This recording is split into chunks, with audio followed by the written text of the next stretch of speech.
पिल्लारवाडीला आणि या गाव ग्रामस्थांना हमेशा शासनाला प्रशासनाला सांगितलेलं आहे की यांचं पुनर्वसन व्हावं.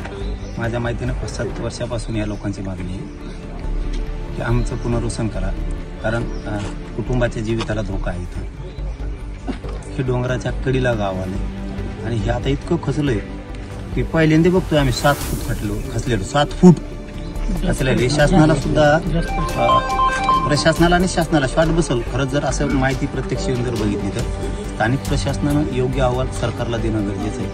मी आत्ताच येताना शंभूराजे देसाई साहेबांना सुद्धा बोललो की पुनर्वसन मंत्री आपले मकरंद आबांचा फोन लागत नव्हता मंत्री महोदयाचा, म्हणून त्यांना लावला. त्यांनी सांगितलं की आम्ही तर पुरेपूर लक्ष घालतो, काय काय अडचणी आहेत, काय काय आल्या, प्रस्ताव वगैरे आलाय का नाही आला.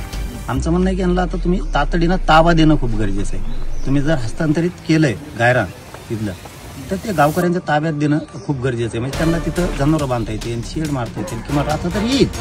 इथं राहायचं म्हणजे जीव धोक्यात घालून. आता त्या घरात पेशंट ते कसं न्यायचं, आता ही जबाबदारी सरकारची नाही आहे का, ते आम्ही कानावर टाकलंय. परंतु गावकऱ्यांना आणखीन विचारलंय आणि तो अडचणी आपल्याला सांगा. त्यांचं एक शिष्टमंडळ आम्ही शंभूराजे साहेबाकडे पाठवून ते मकरंद आबाकडं पाठवतो पुनर्वसन मंत्र्यांकडे. आता त्यांचे जे सांगते त्याविषयी त्यांना पाठवतो आम्ही, तर सांगितलं आणि लावून धरून लवकर होईल. पण तुम्ही गावकऱ्यांनी सुद्धा जीवाला जपावा, कारण हे संकट असं सांगून येत नसतो. तर आपण धाडस करू नका कसं, पण आपण हे लावून धरू इथलं आणि न्याय 100% देणार, 100% या गावाला न्याय द्या.